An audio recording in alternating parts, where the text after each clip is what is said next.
This stuff is supposed to be about 40 million, right? So today's presentation is by Daniel Ramirez, who will try to practice his second year seminar once again. So we can check other improvements or other opposite compared to previous attempts.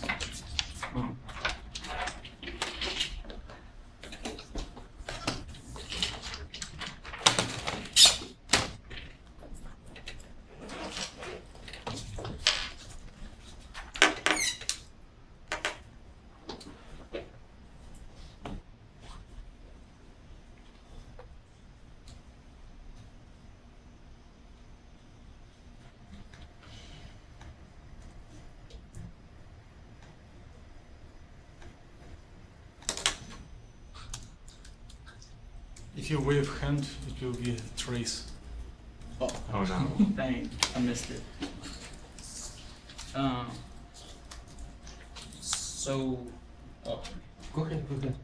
so mainly, I'll be talking about a certain type of material that has a chemical structure, which is referred to as ABX3. This type of material that I'm talking about is called perovskites. There's a list of pros and cons to them. They have a tunable band gap, really stable material. They have high quantum yields. Certain perovskites exhibit a material where they have long charge carrier lifetimes, and they're excellent charge removals. There is a couple of negatives to them. They have poor stability and moisture, so they degrade when water is found.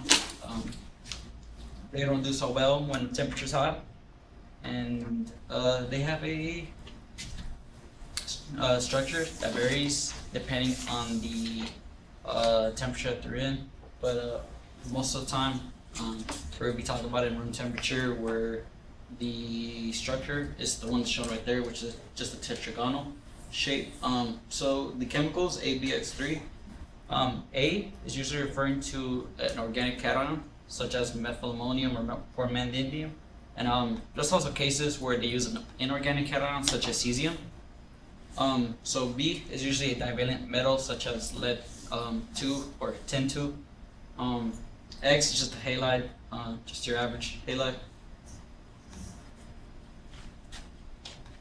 So there's a couple of things to go along with perovskites that we're trying to improve. Is the effect of light. We're trying to, in the case of LED application, we want a release of light. So some of these structures, the light is sometimes removed, which is just negative for LED application. I'll be mentioning that a little bit later. So there's also a thing called trap states.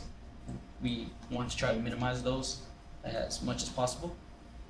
And also another thing is we try to increase or try to keep the photoluminescence quantum yield at an all-time high. We don't want any type of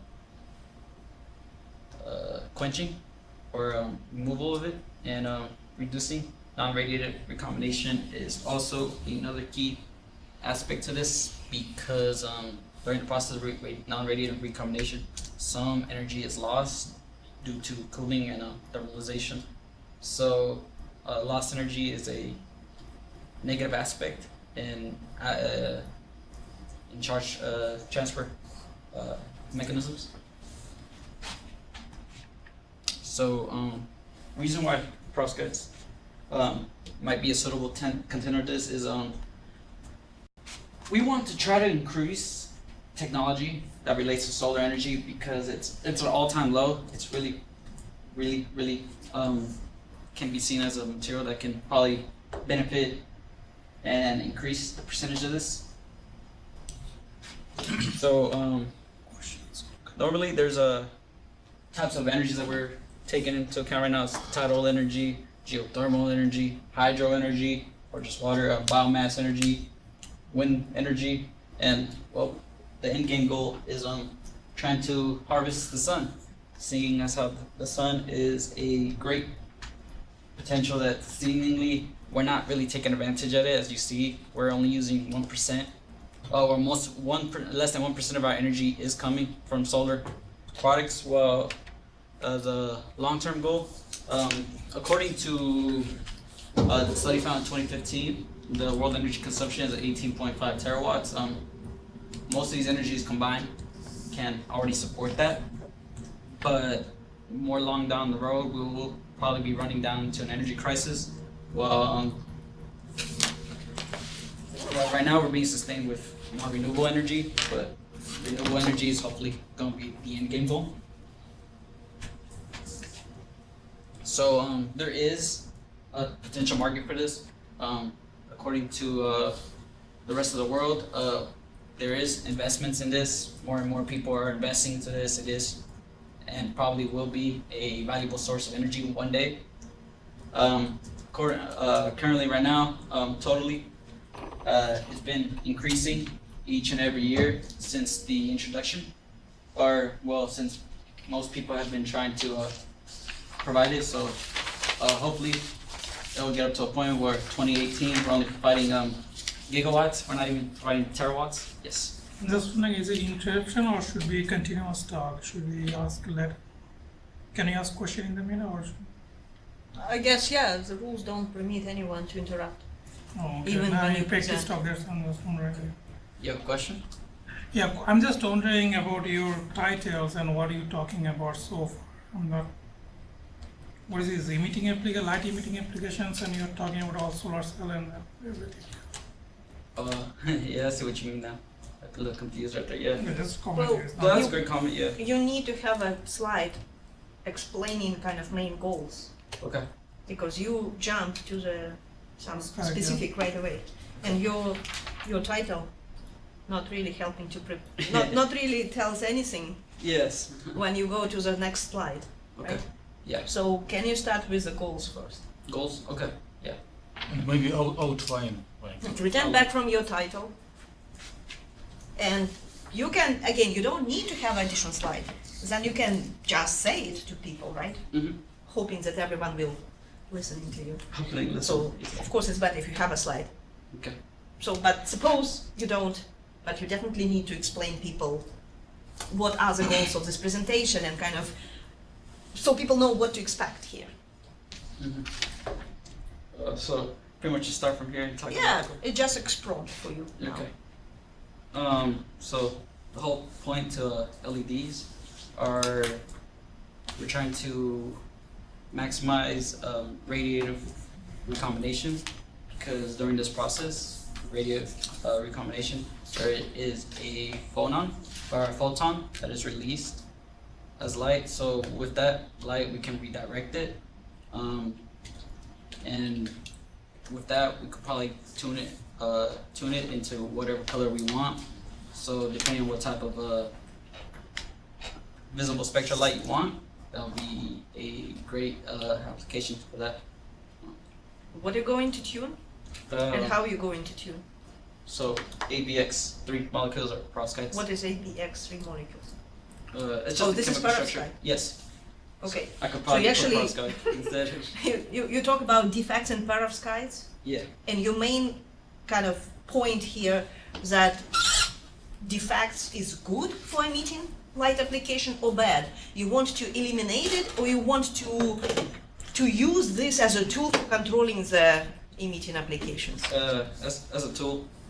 Okay, so then again, you kind of have a provocative title, which is really good because it can catch the attention right away. So you say defects in perovskite, you definitely need to identify the Perovskites. material, right? Okay. So in perovskite for light emitting applications, and you can really start saying, well, typically defects is something bad.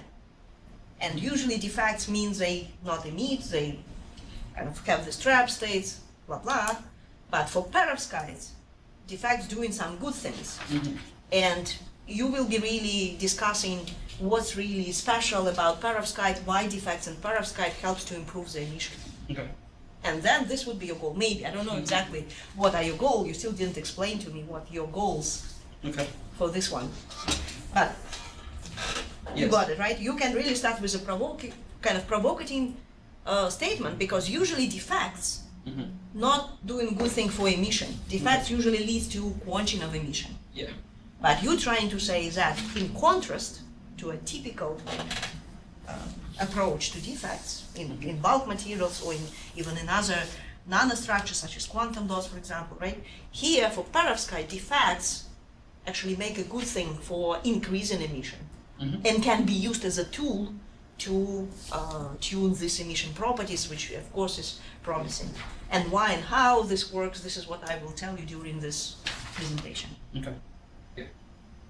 Thank you for that. Appreciate it.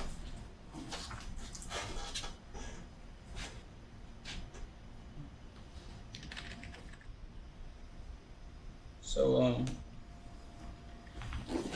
this is some of the advances that have been done with cells trying to convert. I think you skipped a slide. Oh, I was on this one. Oh, you were on this one. Yeah. Okay, never mind then. So this is from the National Research Energy Laboratory. These are pretty much all types of energy harvesting cells that have been produced since the beginning of the induction back in 1975-ish. But for the purpose of this talk, I'll be mentioning what's in that red line over there that's highlighted, primarily perovskite structures. So over the past couple of years, it was just recently, about 2011, where they started this type of research, and you've seen the exponential growth over the times where it keeps increasing over time. It's still a fairly new material that's being heavily looked at nowadays, but hopefully has the potential of reaching up to efficiencies up to 30%, and also could be a primary contender to silicon cells, which are also low cost. Well, so there's a couple of applications that perovskites are seen usually for. Photovoltaics is one of them, where we want a recombination of the charge when we apply a current to the cell. The electrons will flow from the what is usually known as the conduction. The valence band into the conduction band, and a photovoltaic cell. So what do you call conduction and valence band? Because again, you're not giving a talk to physicists. Some people might be really not using this terminology and might be lost. So it's usually, chemists usually refer to as the HOMO and LUMO. Which again, not necessarily that everyone understands this language. I thought it was like Gen Chem. I thought everybody would understand this language. Really? I thought it was in Gen Chem, wasn't it? You may remind it. But maybe instead of using abbreviation, you can really name it, right? Yes. And then use abbreviation. Okay. Yeah. So it's usually referred to as the highest occupied molecular orbital, which is commonly referred to as HOMO in literature. And also, the electrons are usually found to be in here. When you excite a semiconductor, the electrons will flow from the highest occupied molecular orbital up to the lowest unoccupied molecular orbital. Or Is it referred to as flow LUMO. or just Oh, Flow. I guess- Flow. Huh? is it Right. flow or excited to the I guess you could say Transfer. excite, transfer. or transfer? Yeah. move. I guess there's a lot of words for it. I always have a hard time using the right word for this, but Oh, flow is Flow is is cool. flow is cool. So yeah, in the case of photovoltaics, we want this to be a continuing process to keep harvesting said energy. And then, well, for the purpose of my talk today, light emitting diodes, we will be following the same process of, usually the N-type is, Before you go there, I still didn't understand. You spent about 5 minutes at least, or maybe even 10 minutes for your, how many, 3-5 slides before, right? Okay. And can you again just tell by your own words why you were showing me all the slides on the photovoltaic applications, and then move into the light emitting diodes, if your title is really about emitting Yeah. applications, not photovoltaic applications? And again, it's completely okay to do this, but you need connections. You need to say it by words so people will be with you. Not really looking on a slide, just explain it to us. So the purpose for this. And you can really just, before going to, you can say, so why did I tell you all this story about photovoltaics while I'm really going to talk about light emitting diodes? Guess why? And then you answer it, probably, because people probably will be not, have no ideas why you're doing it. But you should know, right? Yeah. So why? Why? Well, because these materials have the potential for both applications. We really can't forget one or the other because some findings may find. Okay, then I just suggest, and again, you can do it in your own way, but you need this kind of things. Okay. Really, when you come home, think about how you can. So I'm just taking your idea, and instead of saying it in a slide number, whatever, 10, or whatever your slide numbers are, Yeah, sorry. so when you say your, again, either with a slide or just by words about your goals, right? And then coming to the next slide where you say perovskites, right? You really can say it there, the same words as you say there. So although my focus for this talk will be on the light emitting diodes as emitting applications, you probably know that like nowadays the word perovskite is used usually for the completely, not completely different, for the photovoltaic applications. They have a great promise, and then you go and talking about this material in the terms of the most common, most exciting, most well-known application.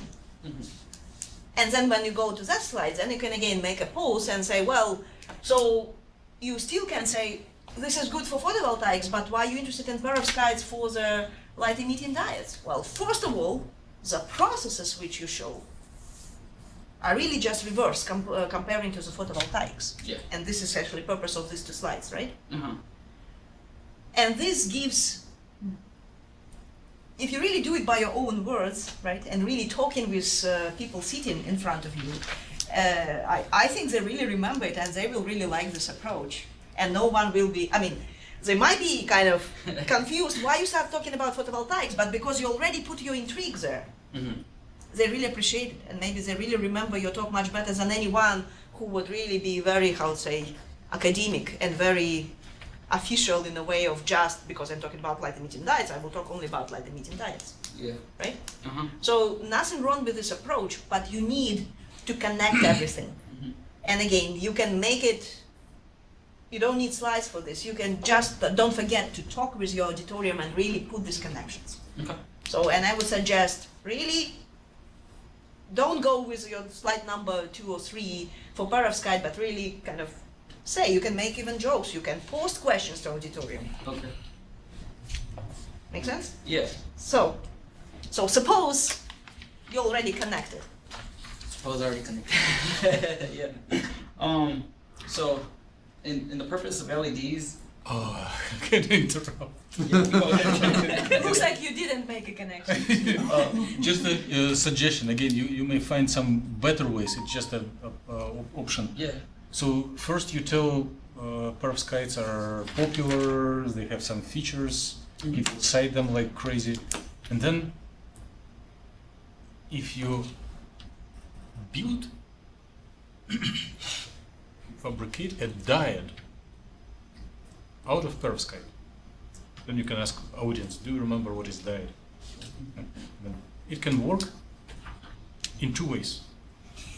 If you let current flow through it, it may shine light. If you shine a light on it, it may give you a current. This serves as a This way, source for 2 Same to industrial applications: collecting light or emitting light. Yeah, that's sort of the take I was trying to go for. Because sometimes you might find out you're trying to study LEDs, but the process might, or the results might tell you that it serves as better for photovoltaics than LEDs. But I just want people to know that it can just be used for both, not just one. So it's 2 sides of the same process. It's like title of the next talk, Janus. you look at it's Janus of perovskite diode. Yeah. So I have a question, sir. Maybe. And we have an expert here. We still don't know how to pronounce this name. It's Janus. Janus, not I'm Janus. not right. No. Janus. This is really The- name of a god, right? Yes, and the classical pronunciation is Yeah. Janus. But if Classical. classical You're not Latin, talking Greek or Latin right now, right? in the classical Latin pronunciation. If Oh, you in Latin, if you okay. want But what like about English? if you want an English pronunciation, it's Janus. Ah, okay. But if it's Latin, then it's Janus. Janus. Janus is more Janus. How would you feel American? For me, it's Janus. um, So yes. maybe it's irrelevant question, but I'm just wondering your Fermi level in these images. Why is banded to be? Isn't it Fermi level need to be aligned here? I don't know. I'm just asking. I'm just wondering. You took from literature. I know that this is the right feature, but I don't know why. So I'll tell you. I won't tell seminar. This is a Wikipedia image. Okay. Yes. Okay. So yeah. That's probably why they include sources because it didn't come from lecture. I mean from literature. They do have like sources like on Yeah, the image you can page. source Yeah, like yeah. Wikipedia. I know what you mean. Yeah. Source like Wikimedia. Okay.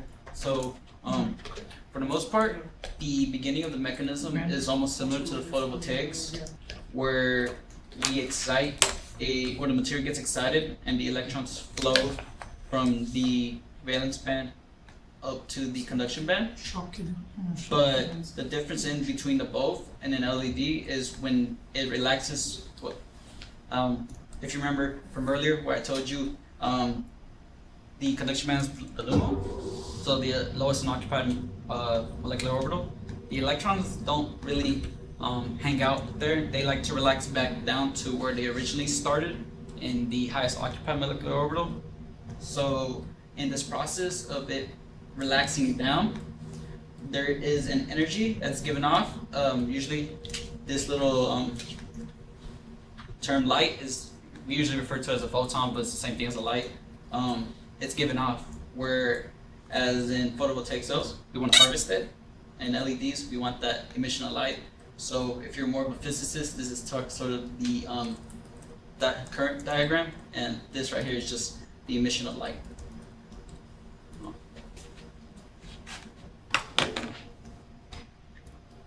So there's two types of recombination that occur, where this one is the one I just recently explained to you about how the electron will flow or relax from the lowest unoccupied molecular orbital to the highest occupied molecular orbital, and that's what it's called the radiative recombination. Also, where the light is given off, and the term is called a photon. And then here is the other word that I mentioned, was the non-radiative recombination. So in this process, there are multiple lowest unoccupied molecular orbitals. When I go back, this right here, the conduction band, is usually the lowest unoccupied frontier orbital. So that just says it's the lowest excited state in energy. There are multiple energy levels that are higher than that. So when it tries to relax down to the energy state, there is a form of energy that's lost, and that is a negative. The energy is lost as heat, so we want to try to minimize that, because keeping energy to a maximum is key to basically this mechanism. So yeah, it says it right there. We also lose efficiency, which is a bad thing. We want to try to keep efficiency as max as possible as a well-oiled machine. So what makes perovskites unique in their own character is their high, they accept the band gap tunability. So what it means is we're allowed to try to choose what type of energy current it is between both of them. So being able to excite from the HOMO to the LUMO is a huge goal and challenge. So usually we need to give it a certain amount of energy to be able to go that. The higher the band gap, the less likely that material is ideal. So depending on what type of halide or X you use, you get a different type of light emission. So high wavelength is lower energy, so the band gap will be lower. While if we approach the more new UV range, the energy is higher, so it costs us more to excite from the HOMO to the LUMO. And here, when I mentioned earlier quantum yields, these perovskite structures in the colloidal nanocrystal structures, they're found to have a quantum yield of 50 to 90%. So what quantum yield is the number of emitted photons over the number of absorbed photons at the excited wavelength. So it's just more of a ratio.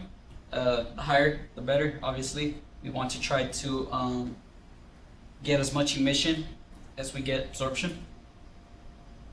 And we can also relate the emission of the light into a excitation. So usually a lower rate on these is much more ideal. So the higher costing band gap halides are more ideal than the lower band gap cost of the iodide compared to the chlorine halides. Yeah. Ideal means in what sense or what perspective I'm there? Ideal. So So you said is a blue is better than red one? blue is better than red one. Yes. But why? Because why? Because the rate of relaxation is much faster in that one. So But when we need the red light, we cannot use the blue light there. We need the red light. I guess in that aspect, we will change this. Just depends, I guess, the application you're looking for or the emission of light. But normally, if it's lower band gap, such as the red light, it's gonna cost us less in energy to start the process. Well, if we go down to the blue light, it'll cost significantly much more energy to excite it, and sometimes higher band gaps are a lot more difficult to deal with. Unless you got a better explanation for that. Aren't you exciting it via the electric energy? So you're not using a light to excite in an LED, you're using typically Current. current. Yes. So you're exciting it using voltage, right? Yes.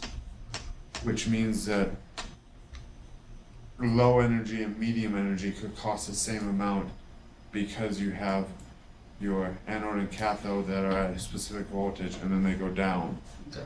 right? Huh. So it might not be that the red costs more energy than the blue. You lose a lot more in the red than the blue, right? You lose a lot more in the red than the blue. Yeah, because if your anode and cathode are at a specific voltage, Okay. and then you cascade to the ferrimolecular orbital before combining to make a photon, red, you have to go further down compared to blue. By those are different materials, they have a different band gap. Why you think that they're exciting with the same energy? In this experiment, I they're don't know probably this experiment. not. I'm saying, okay, yeah. But I'm saying in LEDs, it's Mhm. different than in colloidal solution excited by Okay. light. I don't know what they explain. Maybe they have some relation with this figure. Well, yes. So, the time scale between the relaxation rates of these onto this happens to be in the nanosecond range, where the max, the iodide solution is found to relax in 29 seconds compared to the blue version that's found to be 1 nanosecond relaxation. So chlorine isn't included because they had difficulties with it, but it probably was too fast for the machines to discover it or to detect it. But yeah, man, I'll look into this a little bit more. I didn't think about it too much. Thank you. So I have a one-side question. So Yeah, is go that pure perovskite or any defected perovskite? Excuse me? Those are pure perovskite, right? Yeah, these are perovskites. I mean, Are they- pure perovskite? I mean, not pure, I mean, PU. defect-free perovskite or defected perovskite? I believe they're just defect-free. They're just Yeah. colloidal nanocrystals. It's just one of the first papers that came out, and all of the quantum yields that came out. Because your alternate tool is defect, so it's on this one, right? No, yeah, I'll talk about defects stuff more later on. I started finding a bunch of papers on that stuff, so I found it interesting. Yes. So when you talk about quantum yield, is quantum yield a number or is quantum yield a function? Quantum yield. It's very open-ended question. I believe it is a number. You can correct me though if I'm wrong. Does it change with wavelength? Yes, because it depends on the excitation of the wavelength. So it is a function. Oh, thank you. Great question. It is also a function of charge carrier density. So if you already have like 2 electrons in a nanocrystal at one time, you add a third, that's going to reduce your quantum yield because of higher order effects. Yeah. Isn't like adding a third also then you have to take into account like OJ non-recombination? Exactly, that's what makes them less efficient. Okay, yeah. I mean, I read about it, but I haven't been introduced to it that well. I just barely know the basics of that. So you might get a question on there. Someone, professor, will probably ask you. It's like something about charge density. If that plays any role for, because it will for LED is because you have to pump a lot of electrons into them, Okay. Good. and then they kind of limit their efficiencies too. So I got a question for you that you might get asked. So why does changing the halide change the color or change the band gap? Why does changing the the halide change the band gap or the light emission? Which is changing the band gap too, because that's where Oh yeah. light comes from. So we'll get into that. I think it probably has to do to the size of the halides themselves, where iodine is rather huge compared to chlorine, and that's probably part of the band gap tunability. It's being able to select the specific halide. Hopefully, that's suffice enough. Even though it's probably a general answer. I think I kind of tangentially, so like size of your ion. Yeah. So that's like, that's the same thing as like ionic radius, right? Ionic radius. So- Yeah. I think the easy way to think about it is if you look at a periodic table, like if you're trying to explain it to chemists, if you look at where lead is compared to iodide, so Are if they you- in the same row? they're not in the same row, but if you just compare like the halide, Yeah. their rows, so your iodine and your lead are going to be closer in energy. So they're going to be, their energy difference is this. They could go up to bromine. It's like that's going to be a bigger energy difference. And then chlorine's going to have the biggest energy difference. So when you mean ionic radius, you mean kind of like the ionization, sort of? Right. Yeah. That's the way I think about it anyway. Okay. If I had to explain it to a To bunch of chemists. Yes. Thank you. Thank you for that. Any more? Yes. The question, suggestion, what to put before the slide and after the slide. Not necessarily as a new slide, just verbally. Okay. So before the slide, what are industrial requirements for photovoltaics and for light emission? Okay. So here you are showing the whole range probably. It's self-evident, but you didn't declare like if you want emit light for humans for lightning or for the displays, it should cover the whole spectrum. So you're addressing this industrial requirement. And to follow up this slide, you show horizontal arrows for each group of like cesium, lead, iodine, then cesium, lead, bromide, and there is an arrow showing the range. So to address the difference of the wavelengths within the same chemical composition, you may remind to our audience what is quantum confinement and what is the equation for the ground state of the particle in the box. Yeah. Right? Uh-huh. Which we do not doubt that you know from the top of your head. Yeah, audience would love long equations. It's very brief equation. No, yeah, I'm planning on adding a lot of equations too. But They'll enjoy it. sure, explaining this tuning of the frequency with size, what you already partially touched, Okay. would be very relevant. Although it is not major goal of your talk, it will be like good illustration. Yes. Okay.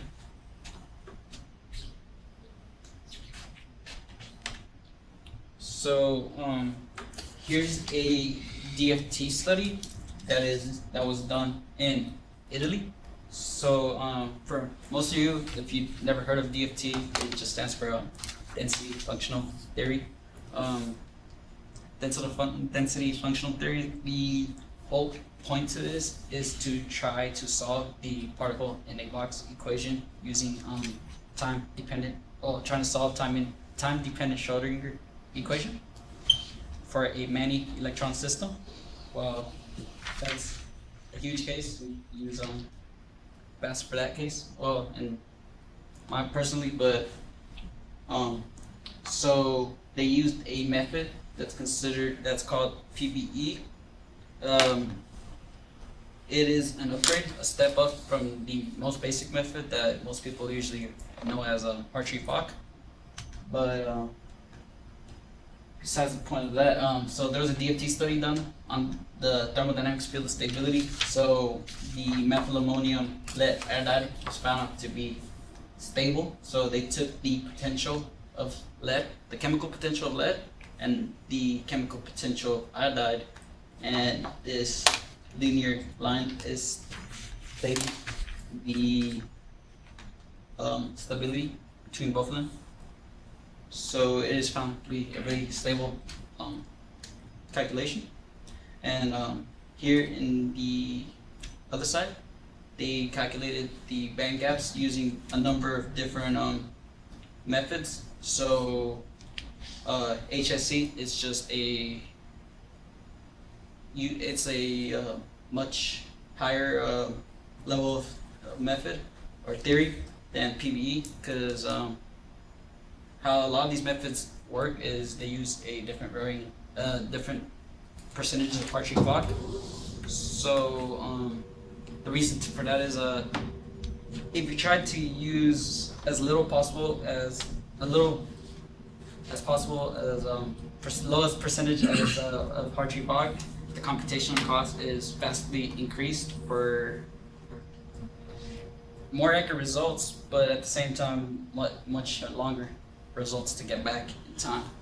Which they found out that these methods, they were in great agreement within experimental results. So the higher computational cost wasn't, I guess, too much, wasn't worth the cost at the time. So they found out that the band gap using this method was 1.56 electron volts, which is great agreement in with experimental. So there's what this star is referring to. They took the PBE, and this one they included spin orbit coupling. So they took into consideration the spin of the electrons instead of not doing it. So it's much higher computational cost. So they found out the band gap for this one was 0.55 electron volts. While we also see some encroachment of the valence band into, we see it increased more. So that is in agreement with experimental. Well, they also look into this method and they increased the radius of the molecule. Well, they found out it actually had the adverse effect. While the band gap did increase by double, we saw a opposite effect where the valence band kind of suckered up and got further apart.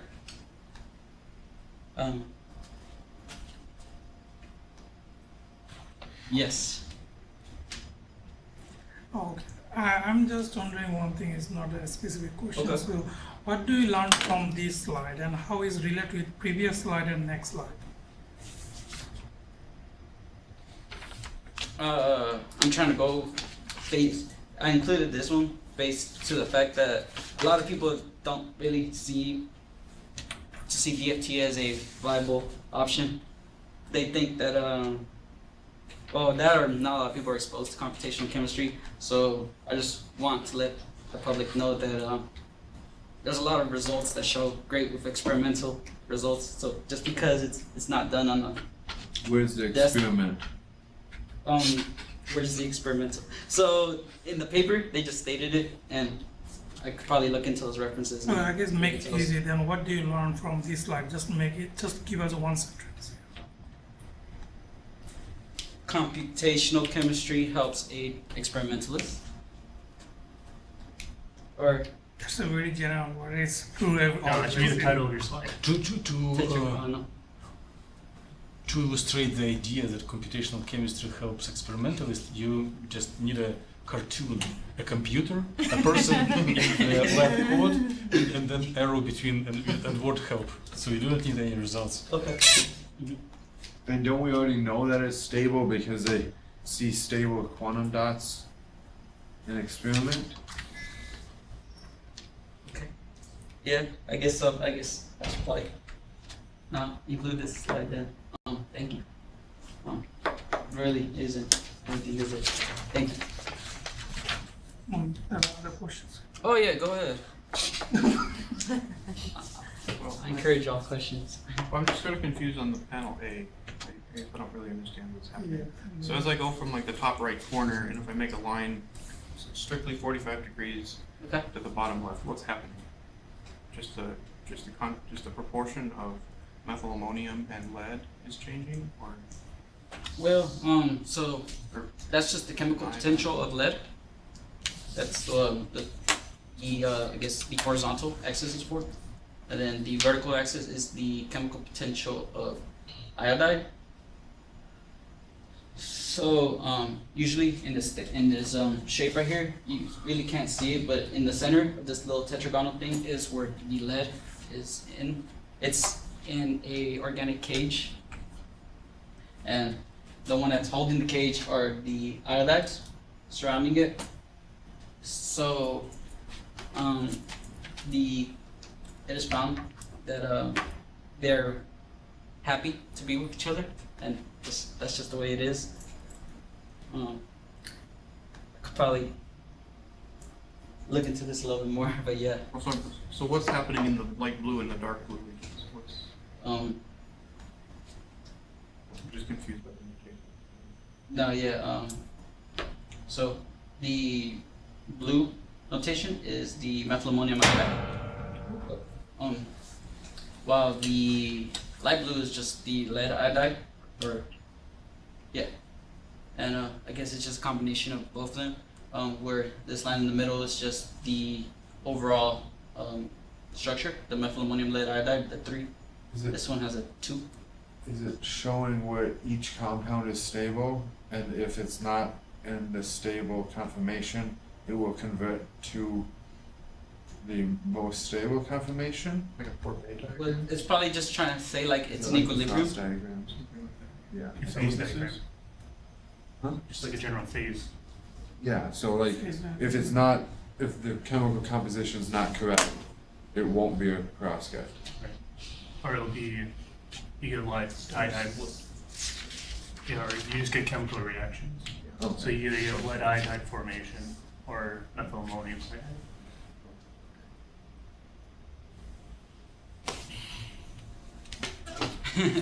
Actually, thank you for pointing it out. I didn't even notice they had the words in there. Alright, that was kind of hard. The light blue is hard to see, but yeah, thank you. So, a couple of defects. They calculated the defect formation energies from a couple things. So they found out that exposing a perovskite structure to a iodide gas, seemingly it increased quenching. So it actually improved photoluminescence quenching just by So you said it increased photoluminescence by increasing the quenching. well, no, quenching means it's killing it, so it's the adverse effect that we want. Right? So it's decreasing the Yeah, there you go. I'm sorry, I got my words mixed up. Right. English is hard sometimes. Thank you for that clearing up. So it actually kills the photoluminescence. No, I'm just gonna miss the one. So it kills photoluminescence, and how it's doing this is when we add a iodide gas exposure to a perovskite structure, the iodides seem to bond inside. Increases the interstiticity. I gotta learn how to say that word, but basically they bond at the intersections of inside the cage. So when it is subject to high concentration of iodide, the structure goes from here, where this is the optimized structure, and it breaks down to this, where the intersection right here, they break apart, and it's not a tetragonal shape no more. It broke into seemingly not a tetragonal, it's the opposite. So the effect that it had right here is it increased the vacancy of lead. It decreased the concentration of iodide, but increase the opposite effect. Obviously, if it's going to decrease the concentration of iodide, the concentration of lead is going to increase, or the vacancies of iodide are going to increase, and the concentration of lead will increase due to this little snapshot that they took, where you see the iodides are not bonding to each other anymore. So that is how we get the increase in or decrease in iodide concentration and the increase in vacancies due to this effect. What is DFE? Defect formation energy. There was a equation. So what they took is they took the energy of the bulk, they got the energy of the charge, subtracted it to each other, or they added it to each other, then they took a subtraction of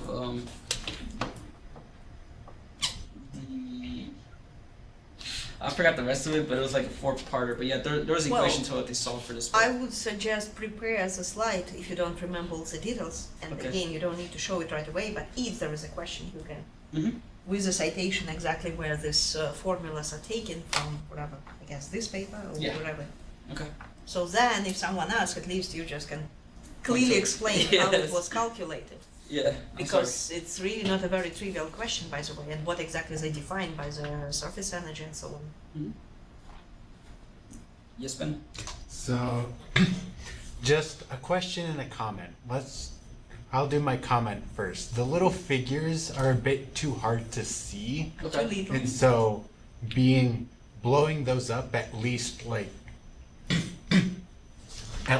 temporarily, like having a thing that slides up. And Yeah. that would be Okay. nice. So then my question is the thing on the left with the I'm assuming that's inorganic. Yeah, what does that mean?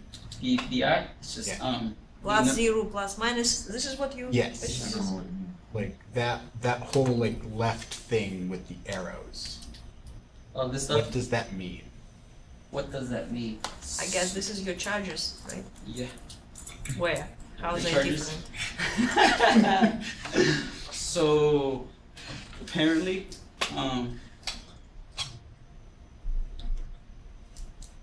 I guess it's reducing, oxidizing, something like that. yes, I guess it sort of goes back into right here where they tried to mention it a little bit. So obviously, in the valence band, we will have a negative charge because that's where our electrons are coming from. So where this is coming from then is just the number of iodides, because they usually refer to this as like a number of iodides that kind of combine into each other. So like right there, you see right here, I2 is equal to I positive charge is equal plus I negative charge. So that's sort of where they're coming from. And then right there as well is yeah, actually I don't really know, but yeah, I mean I looked at it, guess I should have understood it a little bit more. Thank you. Sorry for that. But thank you though for that. What is PLQ and PLE? PLQ is photoluminescence quenching. PLE is photoluminescence efficiency. I could probably add a little text box to the side. It's not enhancement. Yeah, or enhancement. It would seem intuitive if you have quenching, Okay. Enhancement. enhancing. Oh, I guess I probably overlooked that too. Thank you.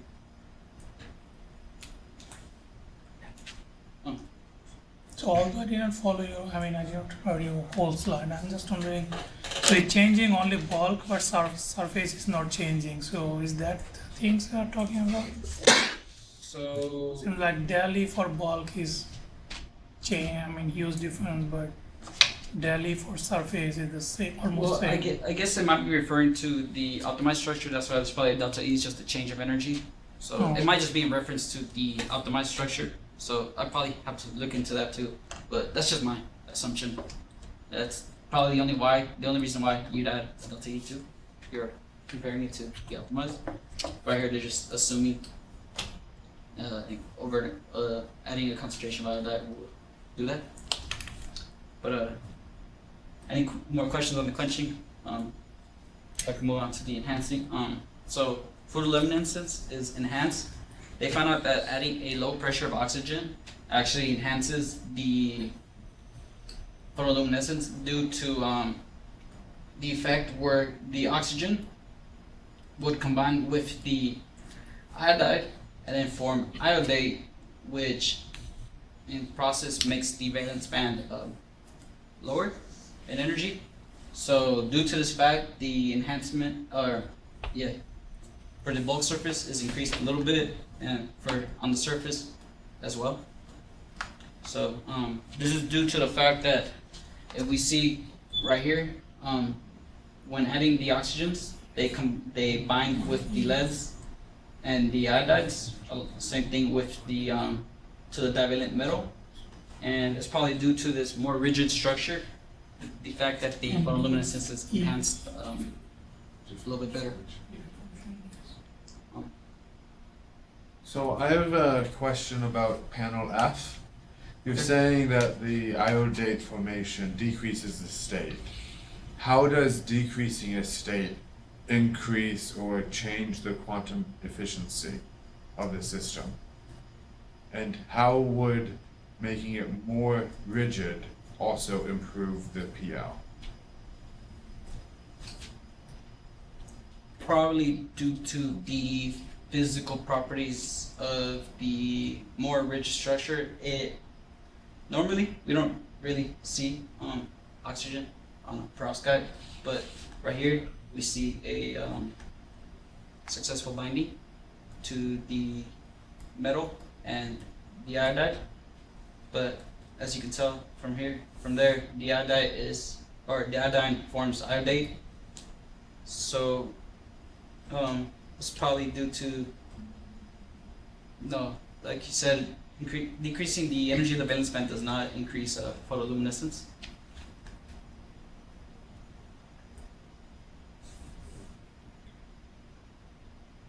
So then, if we look at the blue major box and the red major box, Okay. are they studying iodide or a different halide for your perovskite? For this one, they're studying the same. No, but like if you take, Yeah. is it cesium or Oh, whatever? It's methyl ammonium lead iodide. It's from that structure right there. Oh, it's this structure. Yeah, it's all from the same paper.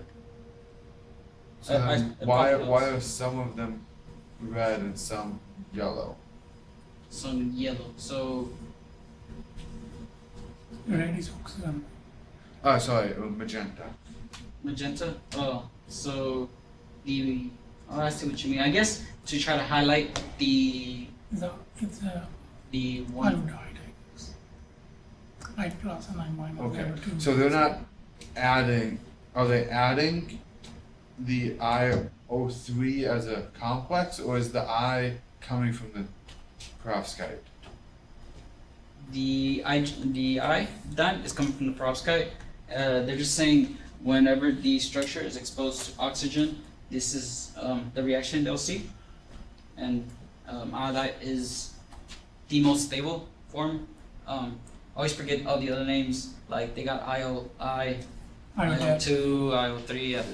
So yeah, they just said that this is the more stable one out of the three Okay. different types of complexes.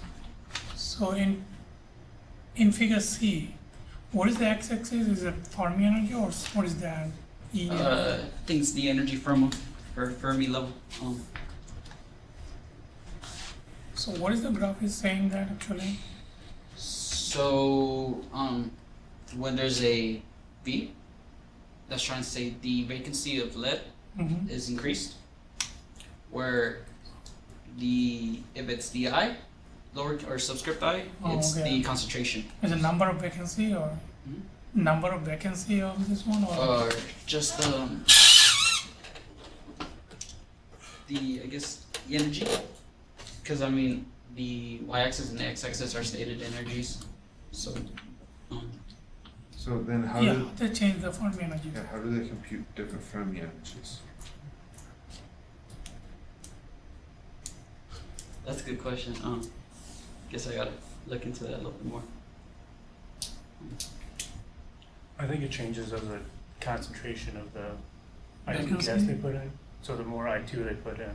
No, gas constant is the constant, is the 10 to the 4 bar. Oh, never mind. And it has a vertical line that's dashed. No, that's optimal one, maybe they're saying something.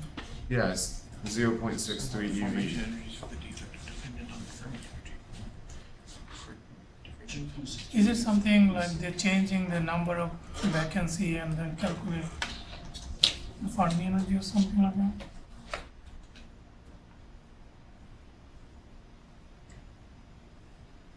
Probably.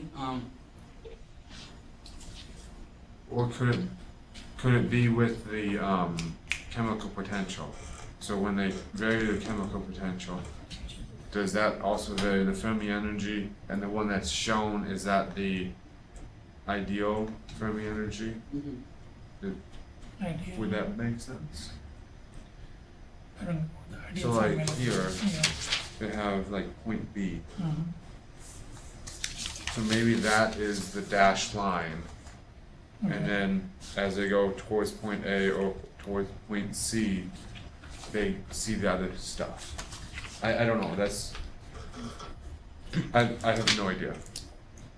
It appears that the dashed line intersects where the eye changes direction. Yes. Mhm. So maybe it's just referring to where that bends. I don't know. Yeah, Yeah, I gotta read more carefully. Gotta think about it a lot more. Just What is the difference of red line and magenta line? Is it PB something or red line and what? one's vacancy, one's, one is vacancy, one is extra land or something like that?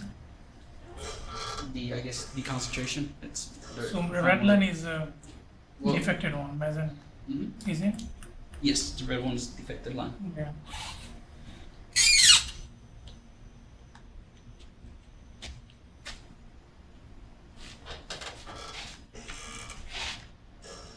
So, just for the purpose of the next talk, I'll just mention about non-adiabatic coupling. This is just the theory that nuclear motion has an effect on electronic states. So in adiabatic approximations, usually this effect is ignored, but in the non-adiabatic case, the perturbations that these have on the electronic states can lead to varying degrees of special overlap between the states over time. So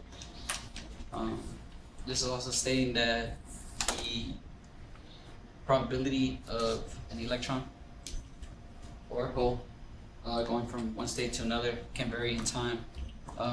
So this is usually done by solving for constant orbitals or energy levels, taking the motion of nuclei with respect to time, and taking into consideration the movement of electron. What exactly is that equation at the bottom? The equation to solve on the fly non-adiabatic coupling, or with pretty much nuclear motion. Where it is, it kind of makes it look like it has to do with probability.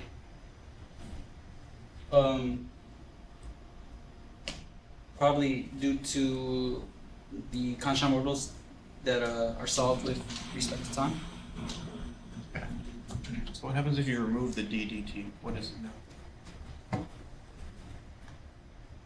I remove the dd. I think that will answer his Wouldn't that question. just be the adiabatic expression? No. It's one of two numbers, and only one of two numbers. One of two numbers. And- 0, And 1. why? Because it's always 0 and 1. Not due to the fact. What is 0 means, what is 1 means? Then, What is 0? What does 1 mean? So 1 is a normalized constant, correct? Well, when you normalize a wave function, it's always equal to 1, ain't it? Are they orthonormal? Orthogonal. Yes, when it's equal to 1, it's orthogonal. So then if I and j are equal, and you don't do the time derivative, it is equal to what?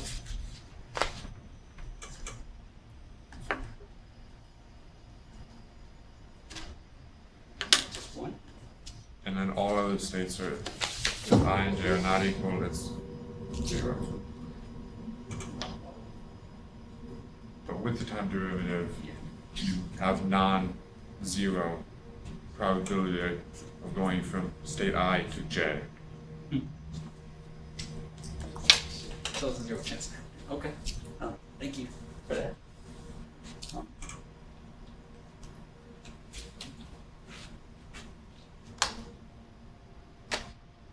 So, what they did right here too, they just took another methyl ammonium lead iodide structure. Yeah. Yeah. Is there a connection between previous slide and this slide? Yes, that, I was gonna get to that. So the NAC stands for non-adiabatic coupling. I guess I've heard to a lot of people probably have heard about non-adiabatic coupling. So that's why I just included that one. I guess they don't have any idea about non-adiabatic coupling. Yeah. What is that and what is What is it? whether there are other questions? Well, I was just going to ask, then what was the purpose of the previous slide from the previous slide? Yeah. That was also kind of... Yeah, I was probably just a little awkward to throw that in there. I just thought that I just wanted to include it, but I could probably find a more simpler. There is a clear reason. You just do not verbalize it. I don't verbalize it. I just do it. I just say it. And if someone has a question, you can put this as backup slide, and then you can be like, oh, this is how we compute non-adiabatic coupling. So just use it as a supplement information instead of main slide? No, not the mathematics. Remember just your what second is year it? seminar. Yeah. Yeah, no one paid attention. because there's already questions that's Therefore, you will put audience at sleep and Yes. let your talk to go successfully.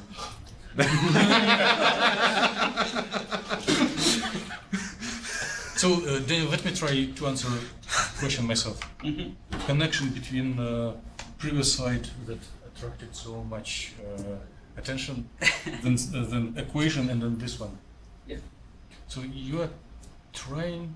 I know we are over time. You are trying to explain influence of defects and dopants onto optical properties. In the slide that attracted attention, you just showed the connection between structural features and electronic properties. Very basic, like formation of energy and opening or closing the gap. But the optical properties of photoluminescence is often related to dynamics. What happens to your sample upon photoexcitation? There are several competing dynamical pathways, like emitting photon or emitting phonon, and competing between them. So one needs to go into dynamics of electronic state, which cannot be made without non-adiabatic coupling, which is the core basics to open the door into the world of dynamics. So it's connection of these two. After you introduce your non-adiabatic coupling, you can declare that you are skipping a lot of technical details, but after this door is open, you show example how some people in the community utilize non-adiabatic coupling and compute some dynamical properties. It looks like here you show dynamics. Yeah. Sure. But the connection was missed. Okay. And even if in this highly professional audience we miss connection, what to say about more general? They probably, like Livestock probably fell asleep after I showed the first equation. But you may try to. Try to keep audience awake. Yes, yes. That is a challenge. So, anyways, for my last two slides, we have two models right here. They just took, it's the same structure, but on the top structure where it's considered figure 8, it's a lead-rich structure. All they did was take this tetragonal shape and cut it in half and expose the lead-rich, or the lead actually, that's hidden inside the cage, compared to the methyl ammonium that's exposed on the top part of the structure. So one of the key differences that you can see from the PDOS of both figures is the band gap in the lead surface is significantly smaller than the methyl ammonium iodide by almost half an eV volt. So what we found out here is the tau data or population is the same, well, relatively the same. The only thing that changes significantly is the non-adiabatic coupling that is found in the methyl ammonium iodide to be 10 magnitudes larger than the lead iodide. So also they took excited state populations between the both systems, and the lead-rich surface has found out to combine or delay much slower, so than the methyl ammonium iodide by almost 8 times, much larger. So long carrier or long recombination dynamics is a great thing because the longer it takes to relax, the more potential you have to separate said charge that is found, while methyl ammonium iodide resurface just tends to relax quickly, much faster.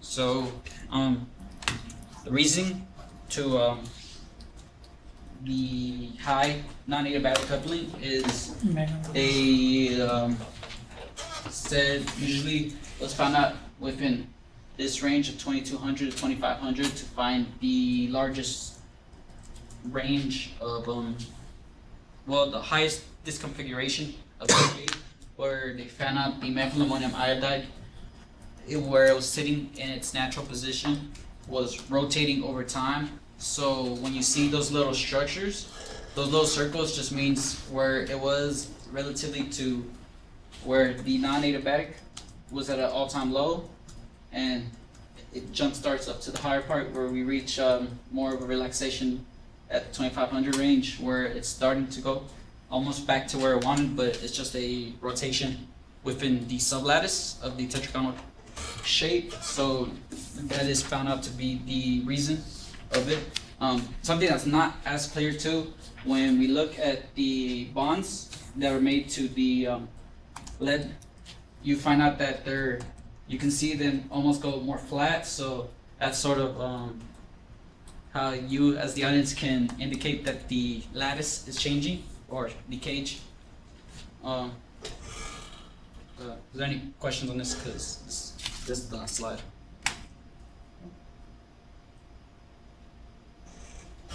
Yes.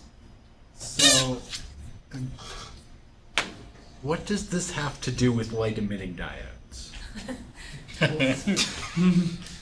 Great question. So, when we go back, we look at the excited state population, the lead-rich iodide surface takes much longer to relax. So that slower relaxation, you kind of have a chance. Slow non-radiative relaxation. Non-radiative relaxation.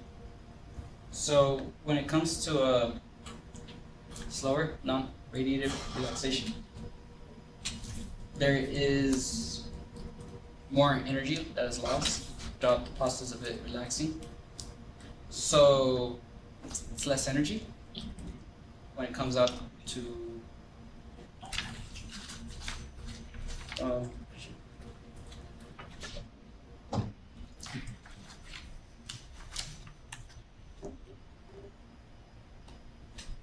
you satisfied or not yet? I know he ain't satisfied. I know he ain't. So let me translate. If you replace the word energy to probability or chance for longer time, everything will be in place. So if the non-radiative process is extremely long, it means the lifetime of the excited state is long enough, and during the time before non-radiative recombination happens, there is a higher chance for radiative recombination to happen. And radiative recombination is actually light emitting. So you're satisfied now? Yes. So I just translated what Daniel probably was thinking and trying to explain. Right? Yes, sure. So I had a Yeah. quick question. You said that the non-adiabatic coupling terms were 10 times, 10 magnitudes larger. Or it probably was 10 times instead of magnitude. Yeah, so 10 magnitudes would be 10 to 10. Oh, 10 to the 10, so that'd be like 1,000 or. No, that would be like 10 billion. Sorry, yeah, I gotta choose better words. I think magnitude just sounds nice.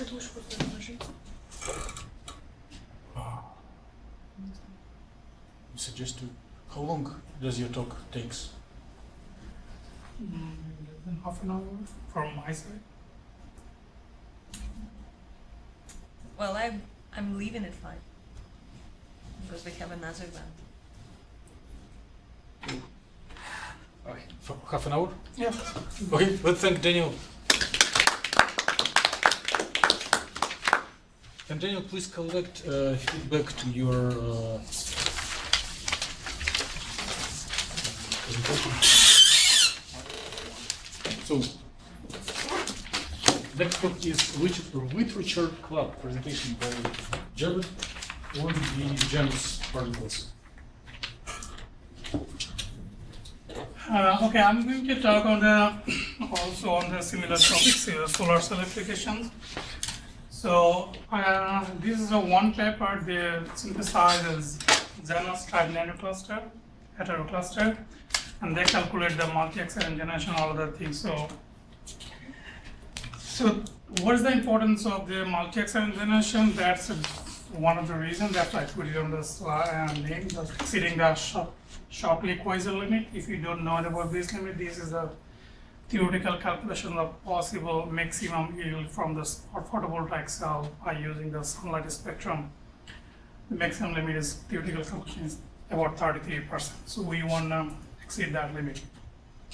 So let's start with a very well-known image. That's this one. So I'm not going to talk everything. So if you just look on the very overall overview of this one, they have a lot of different types of photovoltaic cell, but everything efficiency is below 30% or 31%, and they have a multi-junction solar cell. Those are efficiency is more than 30, but it still is 50 or less than 50% overall efficiency. So if we want to go beyond that level, we need to do something, design something which is a new methods to create this current. So this is known as a multi-excitant generation process or KDM multiplication process. So in bulk material, this one, if you excite an electron at the higher energy, so usually what happens is thermalized to the front orbital, and then we can separate the charge hot and hole and electrons. But if instead of thermalizations, if there are some materials, by conserving their momentums and energy, the ground state electron can absorb the energy in excited to the excited state. So by absorbing one photon in that process, by absorbing one sorry, photon. I lost the point. You said you separate electron and hole through what? How you after the separated? No. I kind of cannot understand how you use this scheme to explain the separation of electron and No, hole. I'm not separate. I'm just telling you how was the KDM multiplication. I'm just saying the other one only.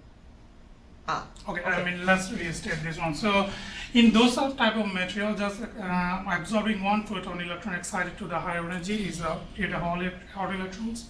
And instead of thermalizations, these electrons, by the impact ionization, so it can release the energy, and another ground state electrons can absorb the energy and go to the excited state. So the main fact is you are by absorbing one photon, now you got a two pair of electron holes. So because of that, the overall efficiency of the photovoltaic cell can exceed the 100% efficiency.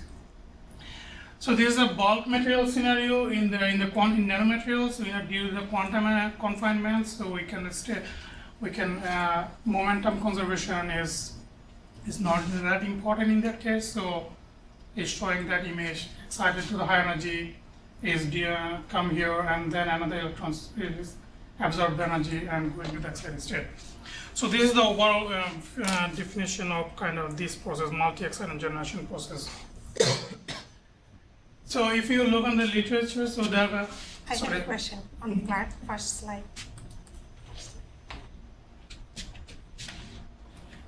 Yeah. How momentum is related to this left? In the bulk materials, yeah, when it's relaxing, we need to conserve momentum as well as the energy too in the bulk material, so to create this another hot electrons. Otherwise, it will just thermalize and energy will go through the phonon or other related A is So bulk, B This is one is a quantum bulk. dot. Yeah, this one is a quantum dot.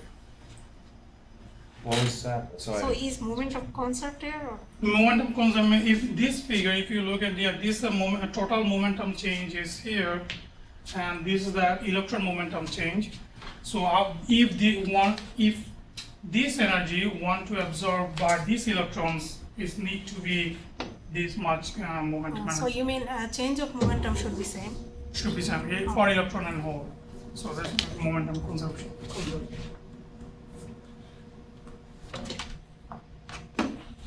So this is just a few conditions. Although this everything is actually interrelated, so all then I just put on the different bullets. So if we want to increase this process in any materials, we need to do first one just need to reduce the cooling rate, and then if we reduce the cooling rate, it will increase the probability of our impact ionizations. And then So when you say widening the gap, you mean the band gap?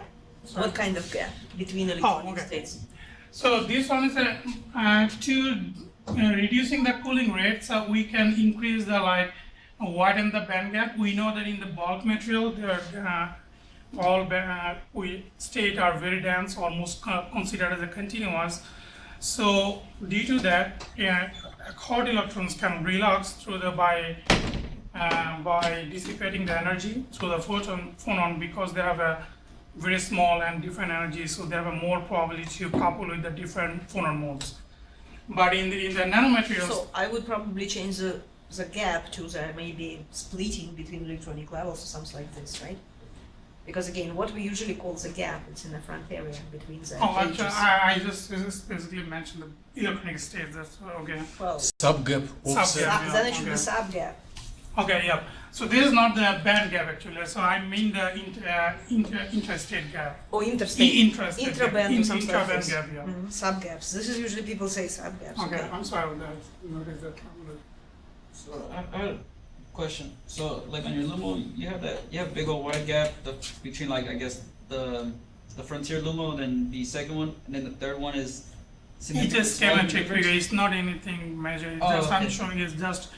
I'm just trying to show you there are some sub gap, widened gap compared to this kind of band gap. Okay. Or this bulk metal. They are more almost continuous. Any requirements to the band gap of the materials for the increase in mag?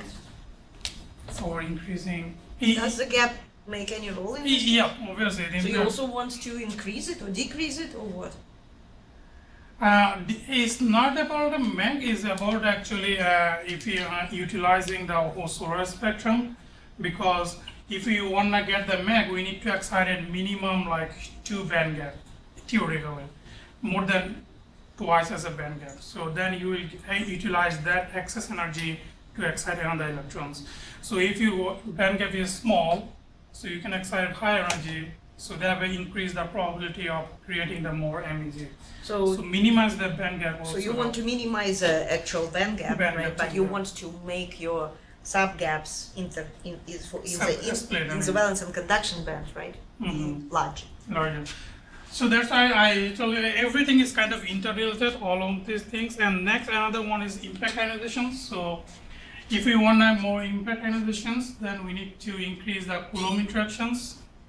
And if hot hole and electrons has a more strong Coulomb interaction, so that it increases the probability of getting the reverse of the process.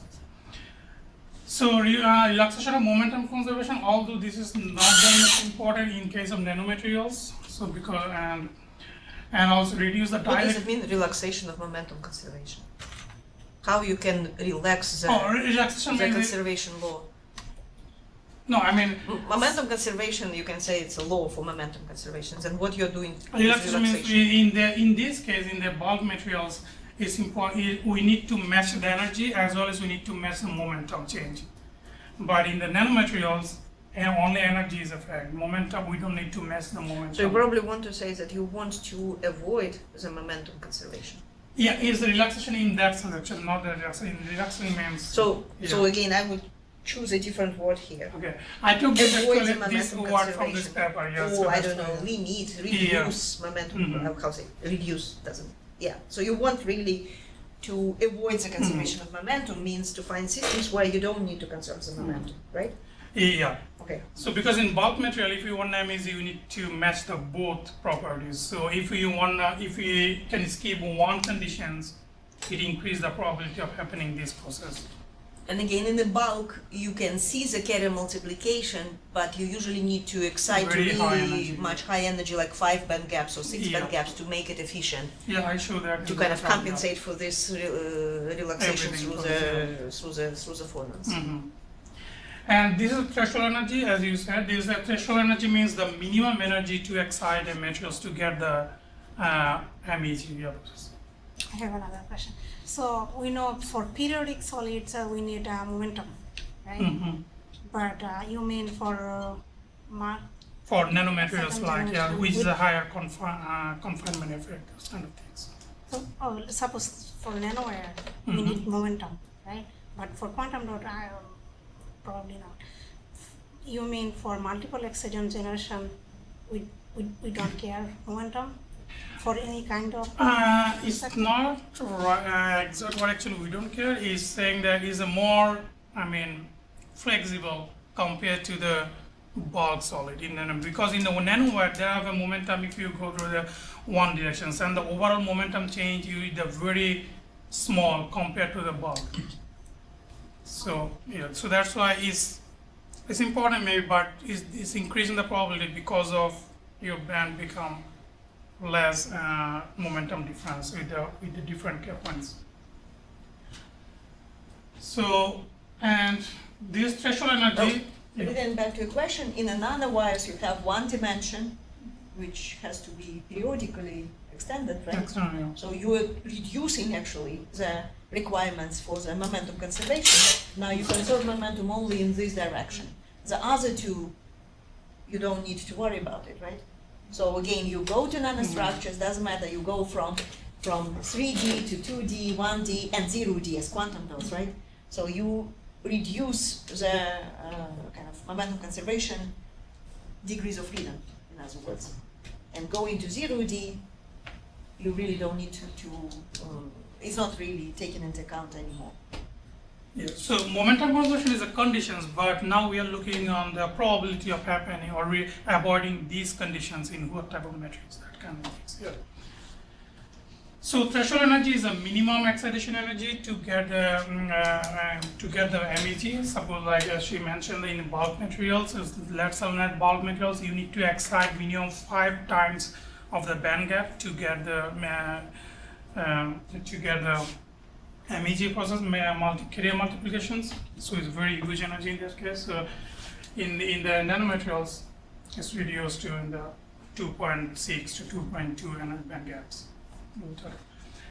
So let's have some example like materials. For example, like first of all, these non-lead materials like CNT and 2D metal frames. They have a lot of citations. I did not put citations on.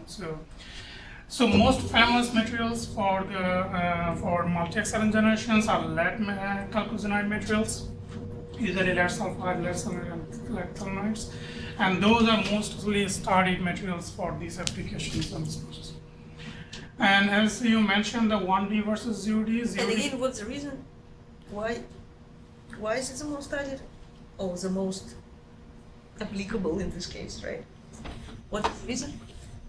Because lead materials is a very small band gap. First of all, is about in the bulk is like about 0.3. So it's very easy to excite a very high energy, like 5 times. 5 times means like about 1.6 electron volt, a little bit than 1. So that give you the this kind of MEG process. Another one is about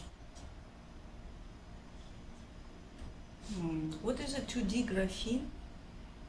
Should it be graphene? No, it's graphene. Graphene sheet, 2D, nano frame. But it's metallic. No, graphene, not graphene sheet. Yeah, it's metallic. The band gap is not open for graphene. Yeah, there was some citation taken from this one. Maybe it's plate, maybe it's quantum dots. So it's 0D rather than. Yeah, this one is a plate. 2D means In film. graphene, Graphene. the gap is closed. It's a semi-man. Is it functionalized? Well, might be Functionalized, functionalized. yeah. I didn't read the whole paper, just to give for as an example, it is reported for multi-excitant generation process. But you also have to do metal films, Yeah, they have a number which is of- also again, you usually two-dimensional doesn't open the gap in the metals as well. There have some Janus type materials. Janus type means 2 different metal plates, experimentally shown, and then also Then it's more complicated than just this name. molybdenum something. Molybdenum Oh, disulfide. this is different thing. Then it's not metal films. Like No, they I use just more meant than a X or very more generic than form, okay. something, then it's what metals again. Well, Okay. be careful because if you put just metallic structures, Mhm. you're not expecting to have any carrier multiplication from it. Mm. There's no gap there. Mhm. So, but lead is open gap, so maybe let's know it. So, and 0D versus 1D is mainly, first is reported on the quantum dots. So the threshold energy is reported 2.623 band gap, times the band gap to get the multi.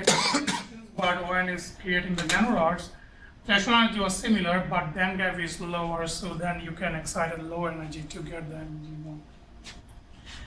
And then most popular, mostly now new, more relatively new is reported for the core shell structure. Core shell to get the this one and this MEG process. Core shell structure because is a specific interesting property because excited electrons and hole are localized in the two different one, hole and shell, core and shell, so you can separate that one. Another thing is the small core with the big and large shell, so they have a strong Coulombic potential between the electron and hole, so it will increase the probability of this process happening. So, but some problem about this type of a structure because hole is localized on the core and the electron is localized on the shell area, so it's very hard to separate the hole extract the hole from the core because core is surrounded by the shell. So, although this have showing this multi-acceleration generation process, but it's very hard to make a device from these one things because with the time it will be saturated with hole and the device will efficiency become low. So because of that, we need to go to the different architecture of the materials or different new types of materials. Then people come up with this structure, the Janus heterostructure.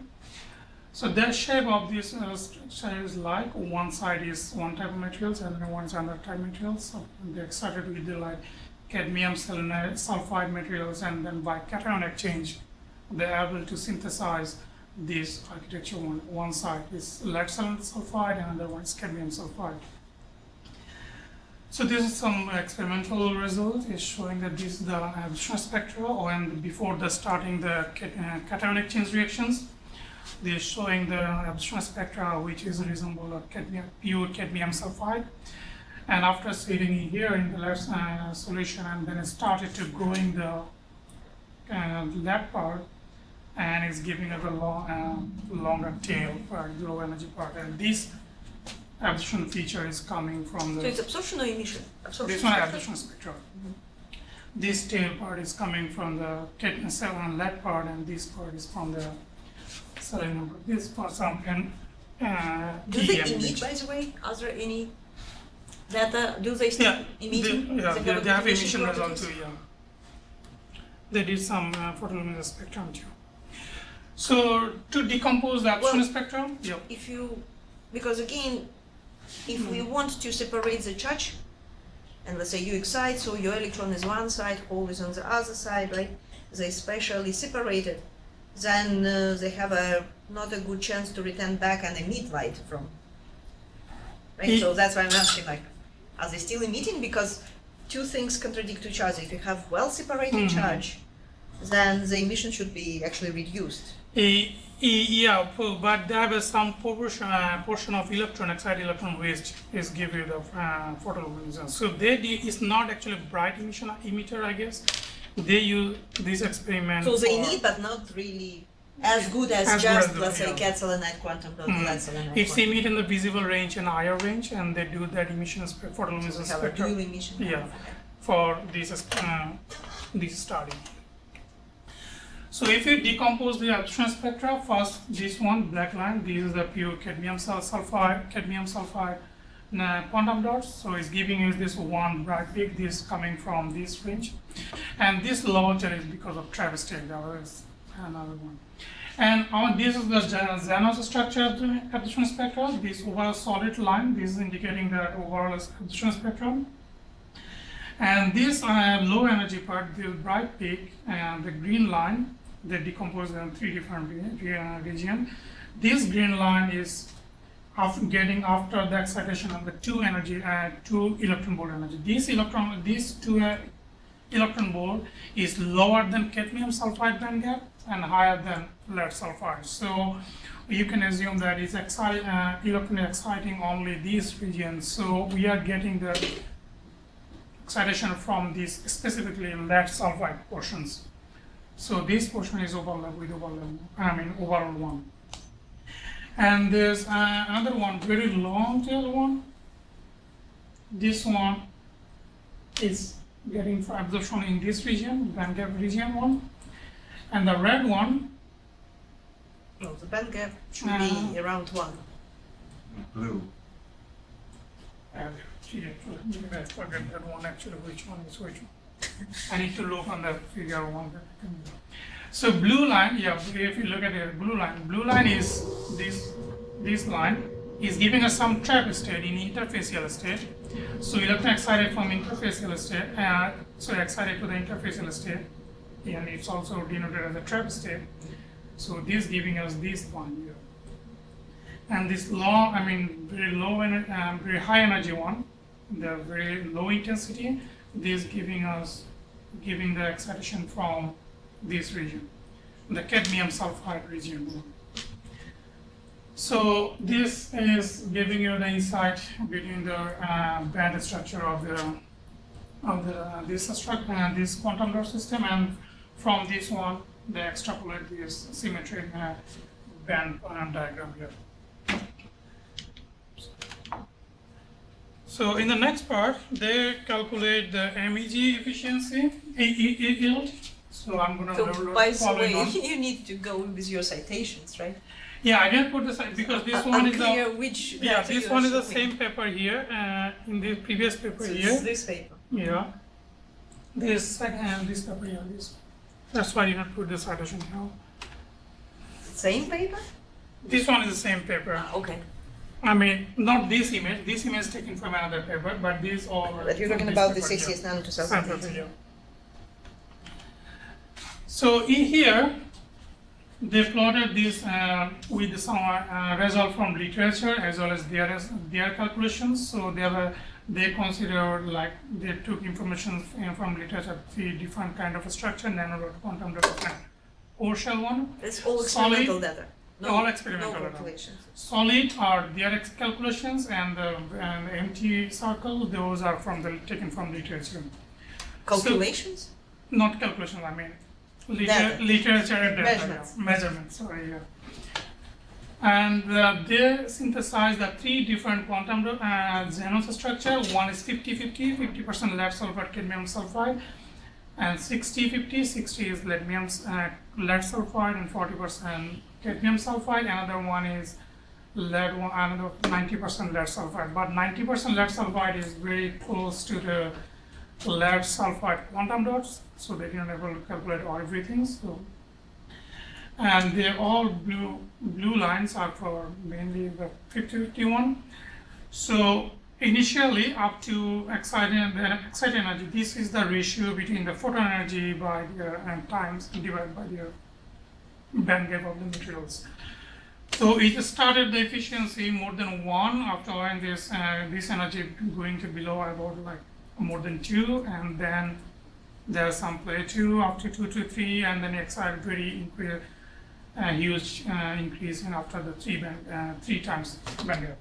So this line is a more close to the result from the core shell one. This is a green line. Green one is a core shell structure. It's taken from the literature. Is more close to the result of their one. So they're saying that the Janus structure is similar efficiency like core shell structure, but it will solve the other problem for making the device. And then how they calculate the quantum means, and then from the result, and they also try to characterize their compounds, and then I'm going to show on this one. So they calculate the quantum will be using these equations. If this one is when you excite at less than 1 band gap, that means you won't get any MEG. And then if you excite it up to 2 band gaps, so you need to extrapolate up to 2 times and then 3 band gap, and then if So you what is excite K? it, What is K? yeah, K is a rate for rate of producing the one more exciton from the I exciton. Rate of the creating one extra exciton from certain number of excitons. That's they define as a rate of MEG, multi-exciton generation. So it's a rate of B exciton formation. B, not So at least specifically, two. I mean one extra exciton formations. What is P? Yeah, I'm talking about the P under the ground, yeah. So if you look at this is the two process, actually one the rate of multi-exciton generations and the rate of cooling process. So overall yield is just a kind of competition between the two different process, or cooling rate and multi-exciton generation process.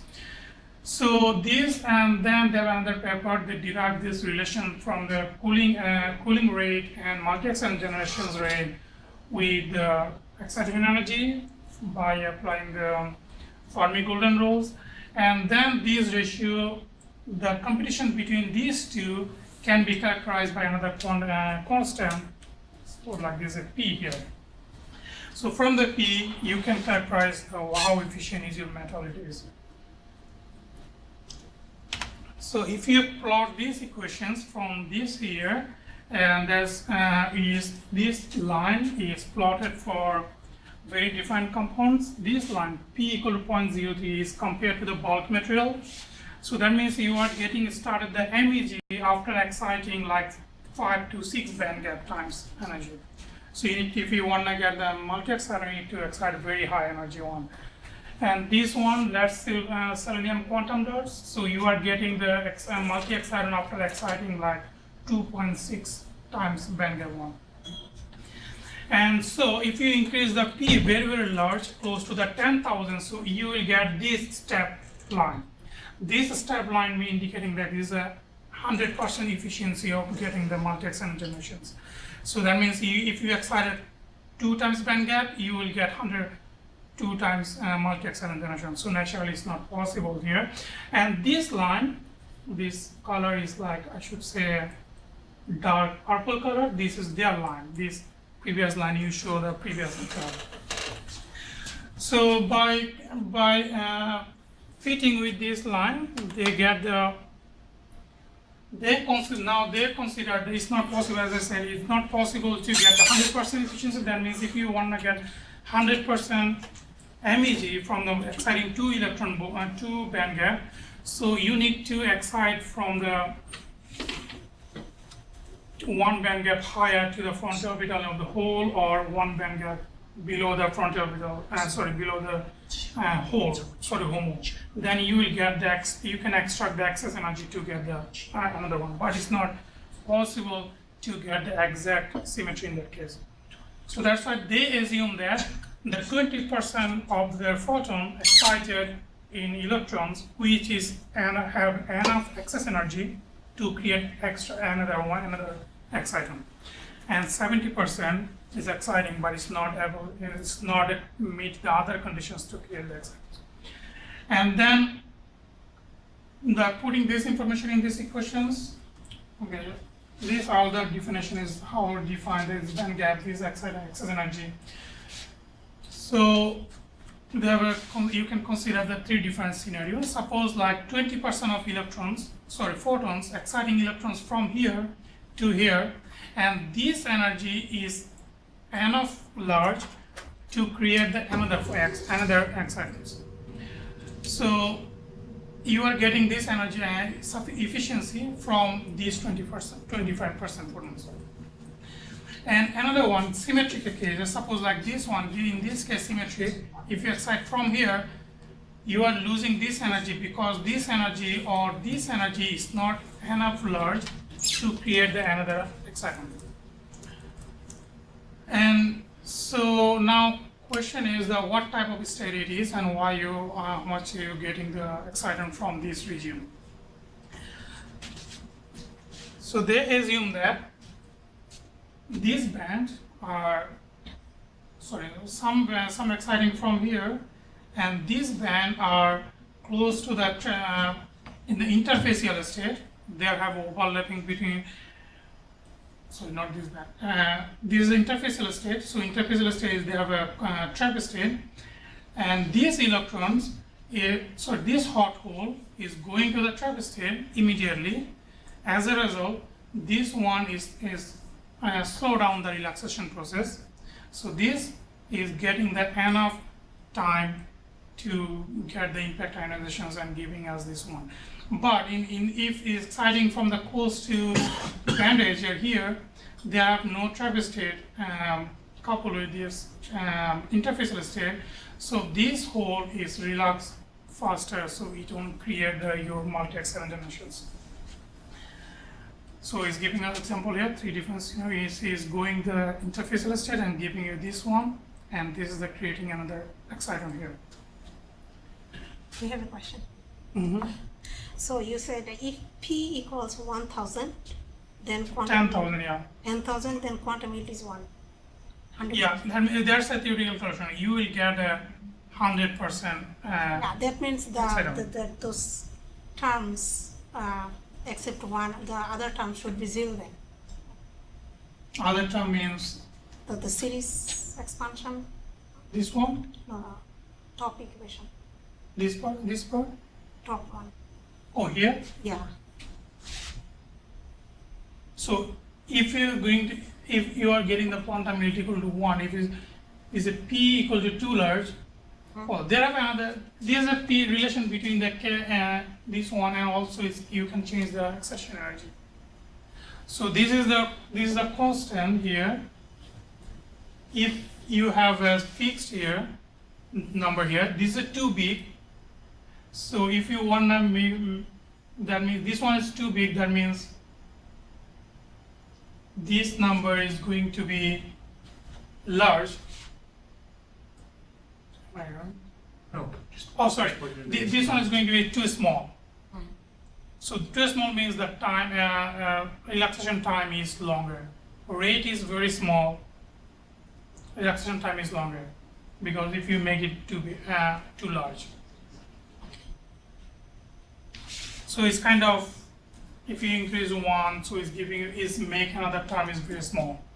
Okay, so maybe the rate of MEG, if it is higher, then the rate of cooling is lower, right? Yeah. So if it is smaller, then it will increase the impact ionization probability. Ultimately, you will get a more MEG. So that's a kind of limiting case. So it's not possible in the real system. So that's why you're saying.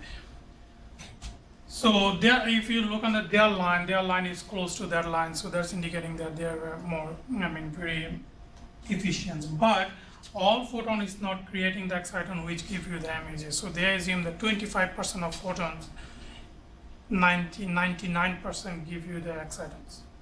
And then they extrapolate this result and then plot it in there.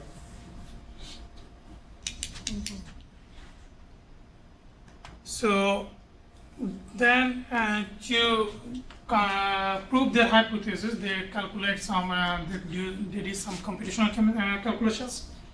Although they're saying that their computational calculation result is not 100% agreement with their experimental because they consider the very small quantum dots. So in the first if you look at the dots here, very frontal orbital band, this band is coming from here. These are localized on the, and color is very confusing because this color and this color actually lead and chlorine.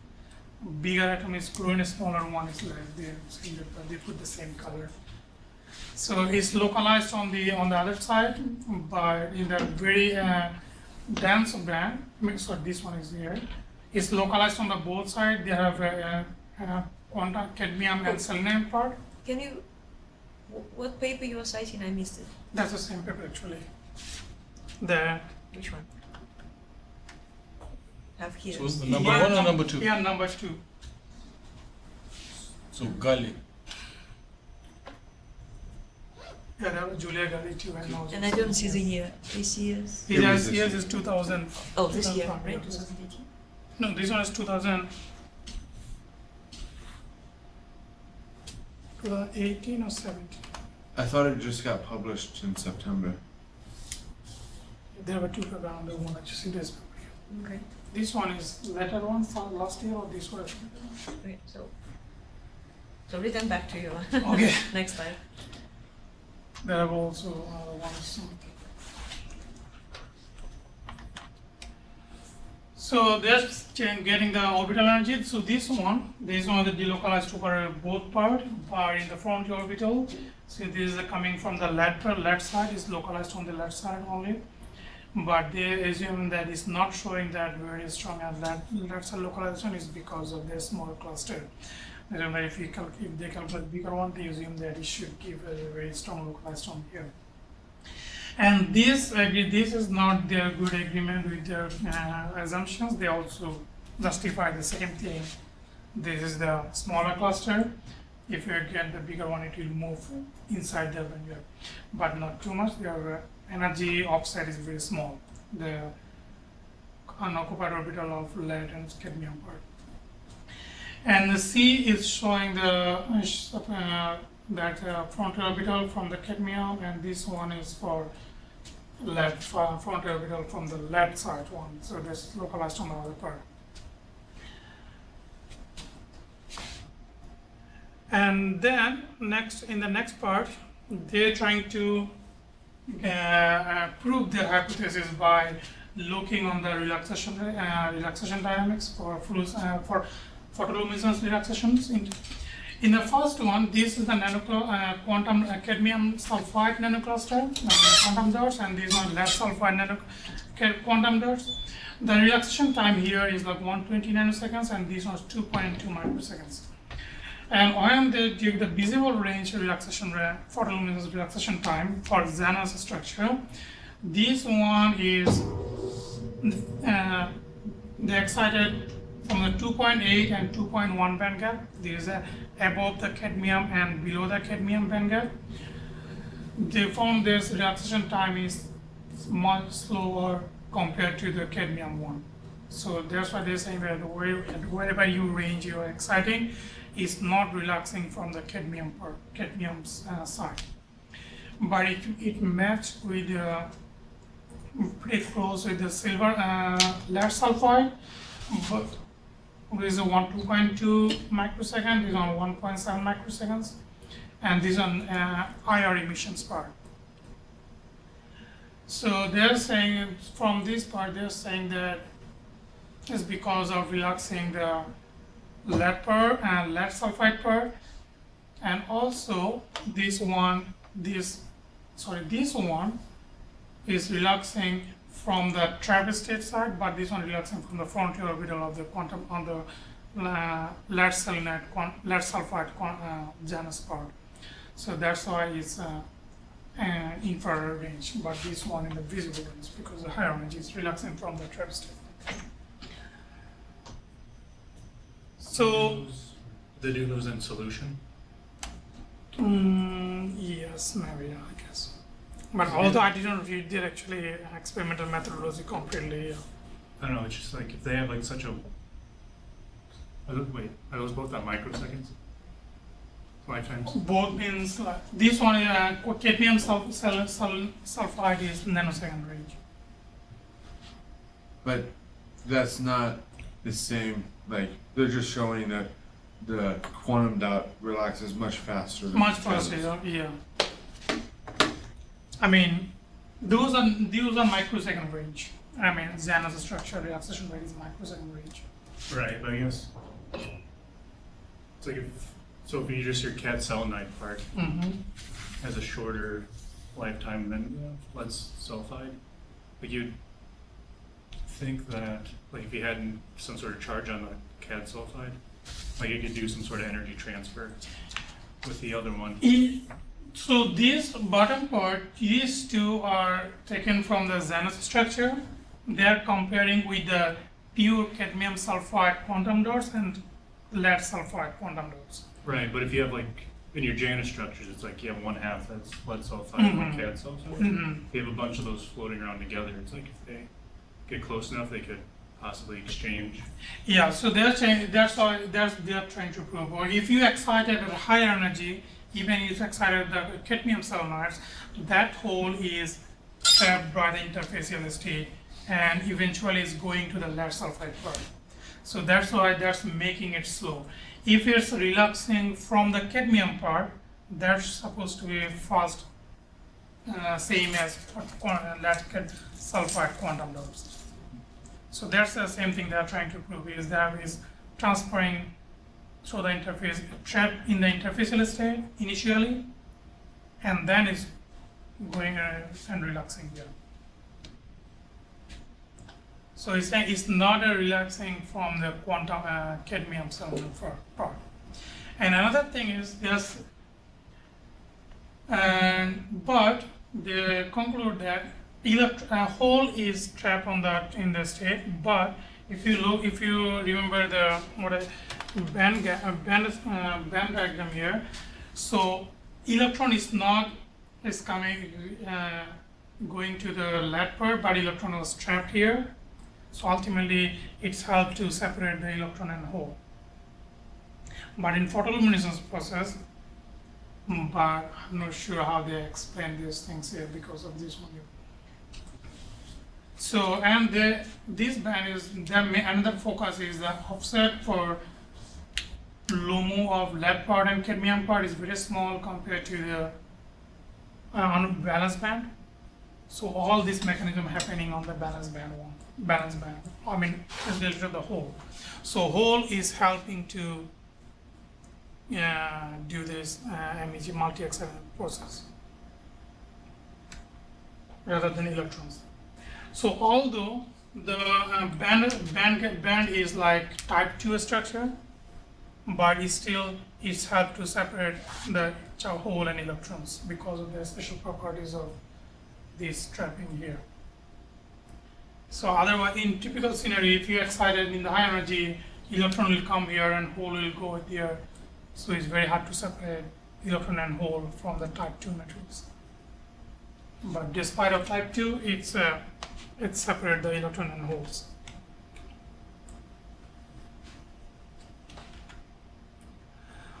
So in the over relaxation mechanism, so there are this kind of their summary of their what they are saying is because they and the calculations they also found that they have they have a dipole, a strong dipole like 35 Dirac.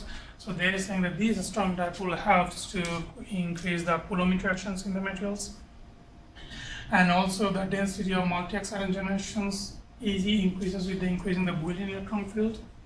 If they have there were some other papers I cited here. This paper is talking about the transient dipole moments with the Coulomb field. They explain everything here. So they're saying that it support that calculations too. And another thing is cadmium sulfide and lead sulfide form a new state near the 2G band gap. It's kind of Travis state. They are overlapping in this region. So that's why it's helped to minimize the threshold energy. If you excite it up about close to the 2.2 band gap times, it's sufficient to get the multi-exciton. So higher energy intrinsic lead sulfide holes are rapidly trapped. These are the main points there. This hole is rapidly trapped on the interfacial steps. So it's slow down the relaxation for hole and ultimately goes to the multi-exciton generations. So this is the conclusions from the limitations due to the selection rules. So because of trapping here and a special asymmetry of the Janus structure giving the stronger Coulomb interactions in the one, which is similar as the 1D materials, and the slower relaxation due to the interactions with the manifold of interfacial state. The overlapping between the cadmium and seleniums, and then it's facilitated the excited hole to go to the interface trap state, and then ultimately doing that their main purpose of slowing their swan. So they have a something they want to do, and also we can do, like, since they did not talk about anything about the nature or geometry or architecture of the interfacial state. They have anything changed, and we need to know that and how it's forming the interfacial states and how can we control this one, and is there any other way, like doping on the interfacial side, or is may create the more efficient travestate or any other methods to slow down the whole relaxations.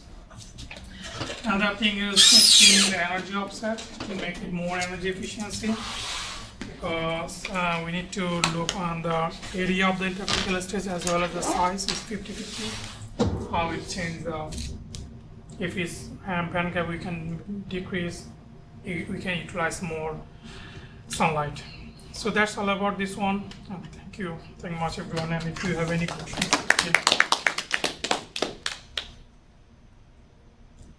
Thank you, Javid. There's a chance to ask questions if you have more curiosity. Questions 1, questions 2, questions 3. Meeting is done. Yeah, I thank all speakers. Have a nice weekend, and there will be writing club on. There will be an announcement of other meetings.